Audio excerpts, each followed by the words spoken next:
extremely worried. The reason is that what we hoped was a political settlement would take place. The political settlement is looking difficult right now. And it's looking difficult right now because the Taliban are refusing, and we tried. I tried to persuade the Taliban. This is months back, 3 or 4 months back.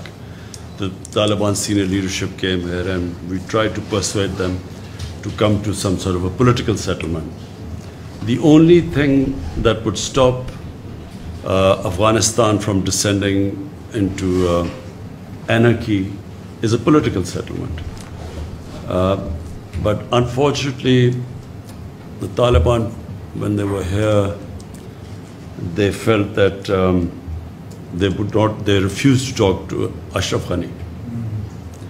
Their condition is that as long as Ashraf Ghani is there, we are not going to talk to the Afghan government. And here I want to say that in 2019, when Pakistan persuaded Taliban to start talking to the Americans, I suggested that there should be before the presidential election, there should be an interim government so that, the elections would be inclusive. But unfortunately, the Afghan government was very critical about this remark about there being an interim setup. And they went ahead with the elections and President Ghani got elected. Now, once President Ghani got elected and the Taliban got excluded, it was always going to be a problem from then onwards, because Ashraf Ghani insisted that the Taliban should talk to him. The Taliban did not recognize him, they didn't recognize the elections, and they would refuse to talk to him. So that's where the problem started. And that problem still is there.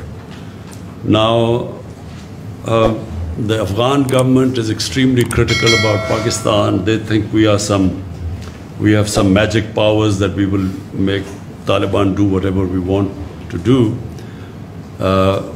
They don't realize that that the Taliban, the moment the Americans started drawing down their troops, and especially when they gave an exit, from then onwards our leverage on Taliban was minuscule, diminished, because the Taliban thought they had won the war.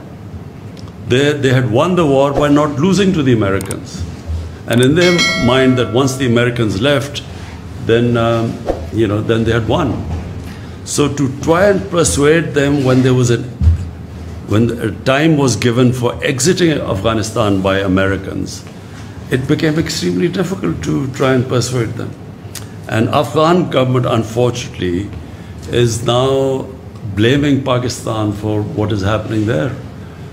They somehow think that Pakistan has supernatural powers. We are a superpower plus, which can, which has such power that 60,000-70,000 Taliban can take on 300,000 Afghan government troops with aircrafts and with modern weapons, and somehow, we have that power to make them win. So